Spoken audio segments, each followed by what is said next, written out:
Welcome back. As you're going through the Blueprint for Liberty series, you may discover that some of your own political views may have not aligned with the U.S. Constitution, and this class may prove no different. For decades, many Americans have been indoctrinated to simply accept abuses of constitutional war powers. We're not going to delve so much into what the president or the media or even what the political parties have to say about war powers, but rather what the Constitution says on this topic. Lord willing, you'll become just as enriched with the same level of understanding about war powers as the Founding Fathers were. In fact, one of the main reasons why the states united in a confederation or federation of states to begin with was to promote their mutual defense. Therefore, the clauses of the Constitution delegating war powers were of the utmost importance. It's also worth noting that all war powers were vested to Congress rather than the President. Although Article 2, Section 2, Clause 1 says that the President is Commander-in-Chief of the Army and Navy, and by extension all of the other armed forces of the United States, the President cannot take any military action without a declaration of war or act of Congress as per Article 1, Section 8, Clause 11 of the Constitution, which says, "The Congress shall have power to declare war, grant letters of marque and reprisal, and make rules concerning captures on land and water."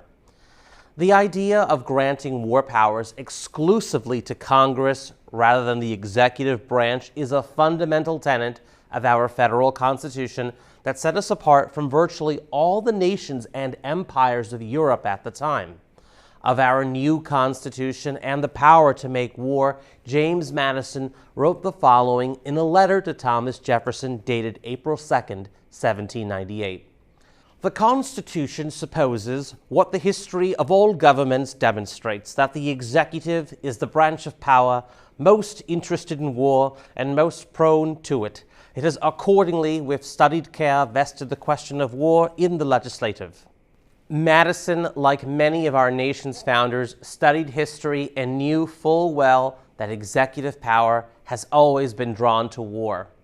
Hence, why the founders chose to strip the executive branch of the ability to wage war and instead gave that power exclusively to the people and the states through Congress. Ultimately, the founders desired friendly relations and trade with other nations without falling prey to pirates or being easily intimidated or defeated by the standing armies and navies of foreign empires. The founders' view on international relations can best be summarized by President George Washington, who said in his farewell address, "The great rule of conduct for us in regard to foreign nations is, in extending our commercial relations, to have with them as little political connection as possible."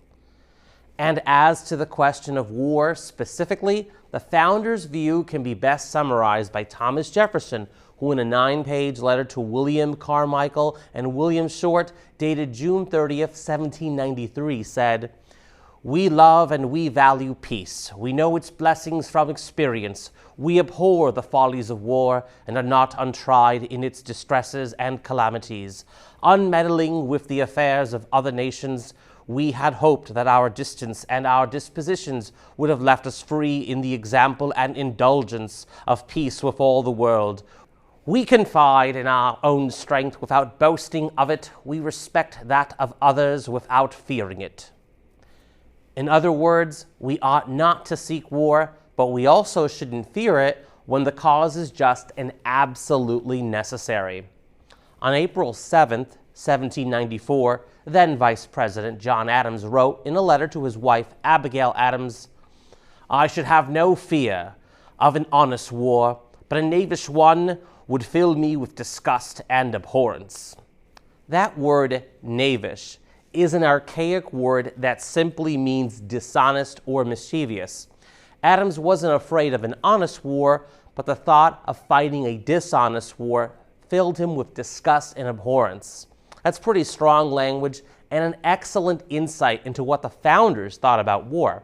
Having just emerged from a war to secure our independence from Great Britain, the founders firmly believed in avoiding any unnecessary wars.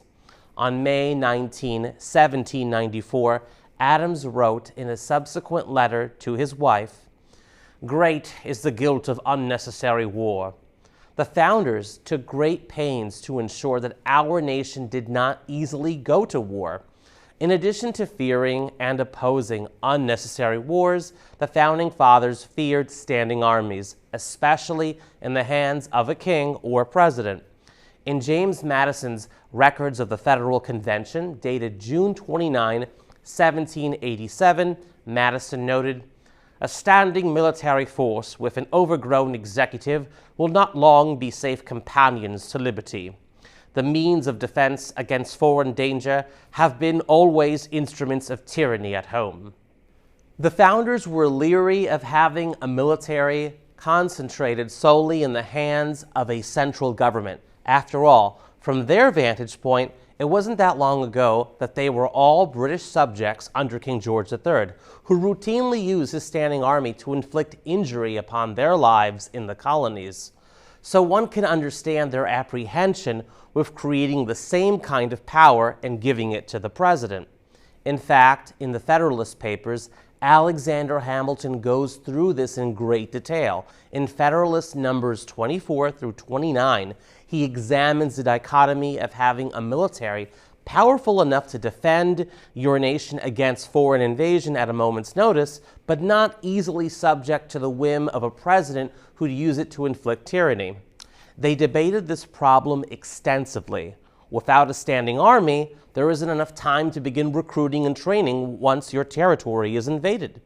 In Federalist number 8, Hamilton addresses some of these concerns. He writes, "Safety from external danger is the most powerful director of national conduct.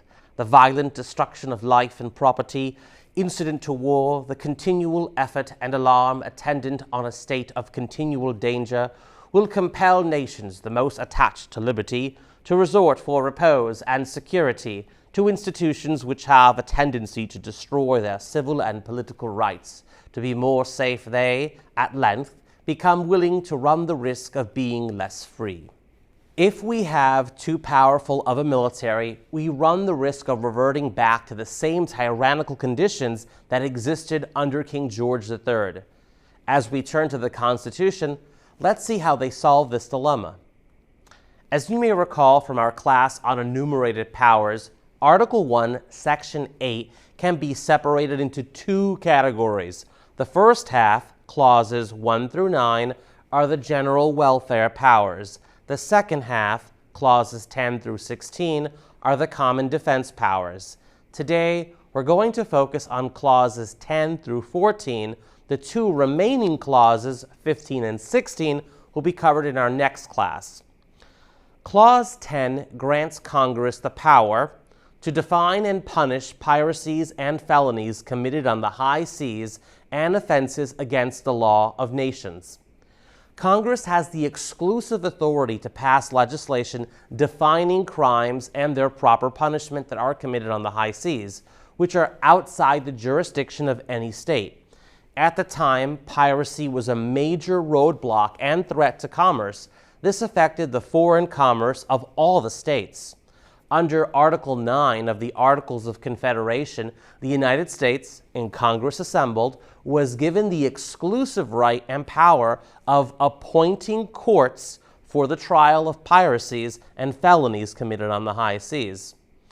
This power carried over into the framing of the Constitution. An early draft submitted by the Committee of Detail at the Federal Convention of 1787 empowered Congress to declare the law and punishment of piracies and felonies committed on the high seas, and the punishment of counterfeiting the coin of the United States, and of offenses against the law of nations. However, at the convention, debate arose as to whether terms such as felonies were precise enough to be understood. Henceforth, the text was changed in the final draft of the Constitution to give Congress the power to define the terms piracies and felonies committed on the high seas. This was necessary for uniformity. Otherwise, citizens from different states would be subject to different laws and punishments for committing the same crime at sea. Separate state laws would not be suitable for crimes committed outside their territorial boundaries and jurisdiction. On August 17, 1787, during the convention, James Madison argued and resolved, "Felony at common law is vague. It is also defective. One defect is supplied by statute of Anne as to running away with vessels, which, as common law, was a breach of trust only. Besides, no foreign law should be a standard further than it is expressly adopted. If the laws of the states were to prevail on this subject, the citizens of different states would be subject to different punishments for the same offense at sea. There would be neither uniformity nor stability in the law. The proper remedy for all these difficulties was to vest the power proposed by the term define in the national legislature." The same clause also gives Congress the exclusive power to pass legislation defining offenses that violate the law of nations, more commonly known as international law. According to James Madison's debates in the Federal Convention of 1787, Pennsylvania delegate Gouverneur Morris pointed out that the term law of nations must be definable as well as punishable, because he considered the law of nations being often too vague and deficient to be a rule. Clause 11 grants Congress the power to declare war, grant letters of marque and reprisal, and make rules concerning captures on land and water. We're going to focus on the first part of the clause, the power to declare war. And based on what was just read, it's clear that only Congress has the power to declare war. The last time Congress declared war was during World War II. And the last time I checked, we've been in plenty of other wars since then. However, Congress has not declared war for any conflict since World War II. So how have we gotten into wars against other foreign nations without Congress declaring war against those countries? They've done so by circumventing the Constitution. The Constitution gives the power to declare war to Congress, not the President. Yet since World War II, it has been our nation's presidents who have taken us into war, generally referencing various United Nations resolutions as both their excuse and authority for doing so. The United Nations does not give our president any authority over the Constitution. The president is duty-bound by oath to follow the Constitution. James Madison articulated why war-making powers must reside in Congress and not the presidency. During the Pacificus Helvidius debates of 1793, in which Alexander Hamilton, under the pseudonym Pacificus, debated James Madison under the pseudonym Helvidius over the proper roles of Congress and the presidency in conducting foreign policy, Madison contended, "In no part of the Constitution is more wisdom to be found than in the clause which confines the question of war or peace to the legislature and not to the executive department. Beside the objection to such a mixture of heterogeneous powers, the trust and the temptation would be too great for any one man." Although the president is the commander-in-chief of our nation's armed forces, the decision of taking us to war belongs exclusively to Congress, which was originally established to represent the interests of both the people and the states through the House of Representatives and Senate, respectively. However, with the adoption of the 16th and 17th Amendments, income tax and the direct election of senators, and the creation of the Federal Reserve, all in 1913, mind you, it's become easier to wage and fund endless wars. Prior to that year, as we covered in the previous classes, Congress raised most of its funds by imposing tariffs on imports.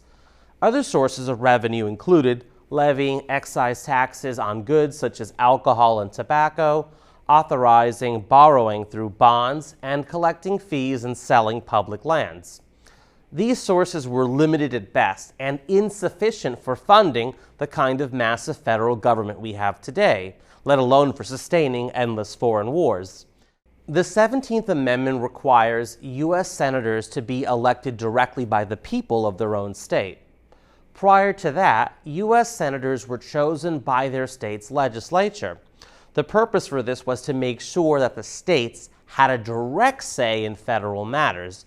Just as the House of Representatives conveys the will and interests of the people, the Senate was meant to convey the will and interests of the states.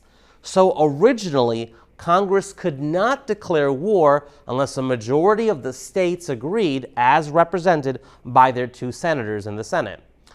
These 3 major changes made it easier for Congress to declare war without the consent of the states or the constraints of limited funds, seeing as now the Federal Reserve can virtually print fiat money out of thin air to fund our overseas interventionism. We now move on to clauses 12 and 13, which grant Congress the powers to raise and support armies and to provide and maintain a navy, respectively. These clauses are a quintessential check on executive power. In England, the power of raising armies was vested in the crown or at the king's pleasure, although he was dependent on Parliament to provide financial support on an annual basis. In fact, the English Declaration of Rights of 1688 provided that the king could not maintain or sustain standing armies without the consent of Parliament. The framers of the U.S. Constitution wisely vested the power to both raise and support entirely in Congress. In full, Clause 12 of the U.S. Constitution reads, "The Congress shall have power to raise and support armies, but no appropriation of money to that use shall be for a longer term than 2 years." Why do you suppose the framers chose to limit it specifically to no more than 2 years? Congress is a 2-year session. It can only appropriate funds up until the next Congress convenes, at which point the new Congress will have to pass new legislation on whether or not to continue funding our nation's army. This was intended to make the army a temporary force rather than a permanent one. We now take to the seas. Clause 13 of the Constitution reads, "To provide and maintain a navy." The framers viewed the establishment of a navy as essential for our nation's commerce. Without a navy of our own, the navies of foreign powers could easily commandeer our commercial ships and their crews, as well as plunder our goods. Foreign warships could even deny us access to our own rivers, shores, fisheries, and trade routes of other nations. In fact, Alexander Hamilton made this very argument in Federalist No. 11, writing, "Our commerce would be a prey to the wanton intermeddlings of all nations at war with each other, who, having nothing to fear from us, would with little scruple or remorse supply their wants by depredations on our property as often as it fell in their way. It would be in the power of the maritime nations, availing themselves of our universal impotence, to prescribe the conditions of our political existence. And as they have a common interest in being our carriers, and still more in preventing our becoming theirs, they would in all probability combine to embarrass our navigation in such a manner as would in effect destroy it, and confine us to a passive commerce. We should then be compelled to content ourselves with the first price of our commodities, and to see the profits of our trade snatched from us, to enrich our enemies and persecutors." Hamilton also contends that a powerful navy is necessary to maintain our neutrality. He writes, "The rights of neutrality will only be respected when they are defended by an adequate power. A nation despicable by its weakness forfeits even the privilege of being neutral." But why do you suppose the provision and maintenance of a navy was not limited to 2 years like the appropriations of funds to raise and support an army are in Clause 12? Unlike armies, naval warships often take years to lay the keel and construct. Warships also require continual maintenance to remain seaworthy and combat ready. Furthermore, at the time, and even still today, albeit to a lesser degree, navies were considered the first line of defense against foreign invasions, seeing as most foreign powers and potential threats remain separated by vast oceans. Considering all this, one can see why the framers wanted a sufficiently strong federal navy.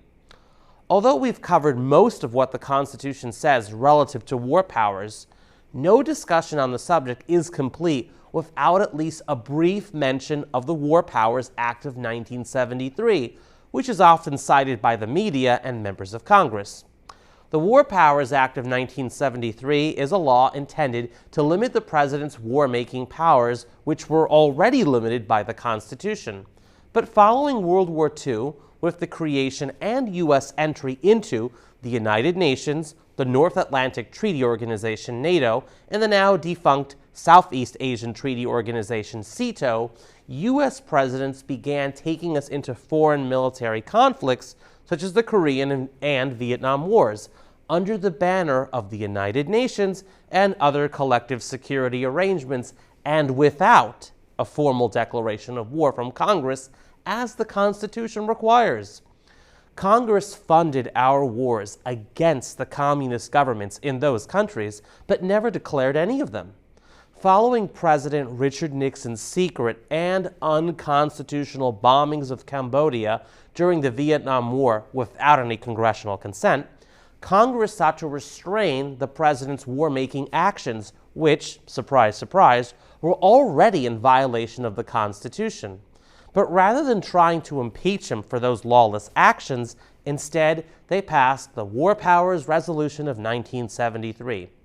It became law on November 7, 1973, over President Nixon's veto.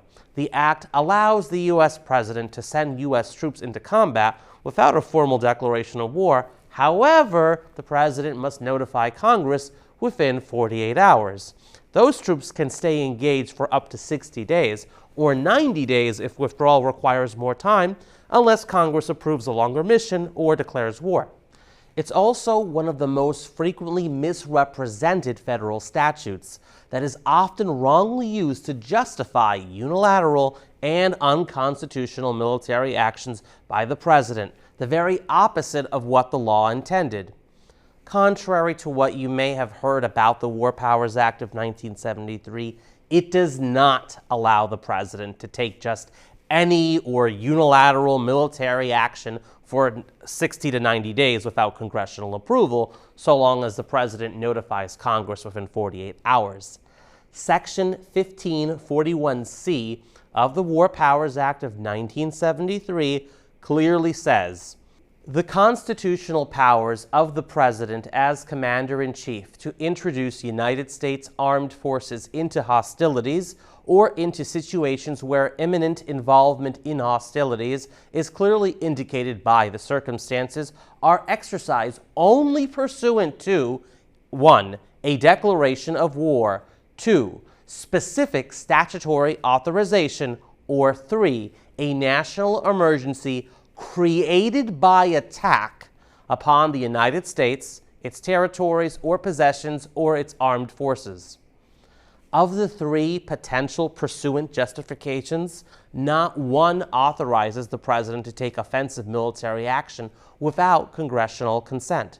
The first 2 reasons in the 1973 law allow the president to take offensive military action only with express approval from Congress in accordance with Article 1, Section 8 of the Constitution. The third justification allows the president to take retaliatory military action without prior congressional approval in the event of a specific type of national emergency, one created by attack upon the United States, its territories or possessions, or its armed forces. It's the latter or third reason from which we get the often mentioned 48-hour report to Congress and 60 to 90-day timeline. Say a foreign actor attacks a U.S. city or a U.S. naval base and our warships, such as what happened at the Pearl Harbor attacks, a U.S. Marine barracks on foreign soil, or on one of our U.S. embassies. Under the 1973 War Powers Act, the president can immediately retaliate before going to Congress for permission, but he still must go to Congress within 48 hours of our retaliatory attack. The framers of the Constitution agreed at the Philadelphia Convention of 1787 that the president should have the power to repel sudden attacks, but not the power to take offensive military action without congressional approval. The intention of the 1973 law was to balance power between the executive and legislative branches, making sure one person, the president, couldn't unilaterally drag us into a military conflict or endless wars. But regardless of the intent, the War Powers Act is nothing more than a constitutional fraud and completely unnecessary. The Constitution clearly states in Article 1, Section 8, that only Congress shall have power to declare war. The president can only lead the U.S. military into war after Congress gives the okay. During the aforementioned Pacificus-Helvidius debates over George Washington's Neutrality Proclamation of 1793, Madison, writing under the pseudonym of Helvidius, contended, "In the general distribution of powers, we find that of declaring war expressly vested in the Congress, where every other legislative power is declared to be vested, and without any other qualification than what is common to every other legislative act. The constitutional idea of this power would seem then clearly to be that it is of a legislative and not an executive nature. The president shouldn't decide when we go to war. Such power is akin to tyranny. However, the War Powers Act flips this on its head. Instead of Congress starting wars, it's been misconstrued to enable the president to kick things off and afterwards give Congress 60 days to play catch-up. That's not a check on power. That's more like a blank check with a timer. The 1973 War Powers Act has been misused to blur the lines the founders established in the Constitution. In Helvidius No. 2, Madison warned that no ramparts in the Constitution could defend the public liberty or scarcely the forms of republican government, who at once established that the powers of war and treaty are in their nature executive, that so far as they are not by strict construction transferred to the legislature, they actually belong to the executive, that, of course, all powers not less executive in their nature than those powers, if not granted to the legislature, may be claimed by the executive. If granted, are to be taken strictly with a residuary right in the executive, or, as will hereafter appear, perhaps claimed as a concurrent right by the executive, and no citizen could any longer guess at the character of the government under which he lives. The most penetrating jurist would be unable to scan the extent of constructive prerogative."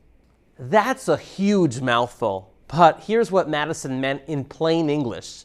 He's essentially saying, if we start assuming that war powers and treaty powers naturally belong to the executive, i.e. the president, unless explicitly given to Congress, and that any similar powers not explicitly given to Congress also automatically belong to the president, then the president would be able to claim for himself nearly any power that's not clearly defined. That would in turn mean that even when the Constitution grants powers to Congress, the president could argue those powers should be interpreted narrowly and that everything else would be assumed to belong to the president, either by default or even shared, i.e. concurrent, as Madison said, with Congress. Madison warned that if we accepted that approach, then no citizen would truly understand the nature of their government. Even top legal scholars, the most penetrating jurists, wouldn't be able to properly define the president's powers because they would be too broad. Essentially, it would open the door to unlimited and undefined constructive prerogative, which is simply a fancy way of saying made-up powers that the executive branch invents and justifies after the fact. Madison rejected the idea of an expansive and undefined executive power. He was defending the doctrine of enumerated powers, which we find in Article 1, Section 8 of the Constitution, that each branch has only the powers granted to it and no more. This, James Madison quote, as cumbersome as it may be to read, is extremely relevant to us today. People still debate over topics such as presidential war powers, executive agreements versus Senate-approved treaties, and the broad use of executive orders. To paraphrase Madison in succinct, modern, plain English, he's essentially saying, if we let the president grab and claim powers just because they look like or seem executive, there will be no limit to what the president can claim, and no one, not even top legal experts, will know where those limits are or how to properly define them. And that's exactly what the War Powers Act of 1973 has been allowed to become. It's been used to justify handing the president a saber and subsequently tell Congress to kneel and nod or shrug later. One need only look at recent history. Afghanistan, Iraq, or Libya. U.S. presidents keep launching wars, and Congress cowardly hides behind this law, avoiding the tough vote on whether to declare war. The founders didn't want a king who could start wars whenever he fancied a good fight, yet here we are today, with an unconstitutional law that has been used for decades to justify the president unilaterally initiating military action at the expense of American lives and our treasury. In his political observations of April 20th, 1795, Madison warned, "No nation could preserve its freedom in the midst of continual warfare. Those truths are well established. They are read in every page which records the progression from a less arbitrary to a more arbitrary government, or the transition from a popular government to an aristocracy or a monarchy." The War Powers Act has not been used to protect the Constitution. Rather, it's been used to betray it, and it's time we recognize that and implore Congress to repeal it and to instead simply enforce the Constitution as originally written and intended by the founders. Well, this concludes Class 9 on constitutional war powers. In Class 10, we'll resume with Clauses 15 and 16 of Article 1, Section 8, focusing on constitutional state militias. We hope to see you there. Thank you again for joining, and God bless.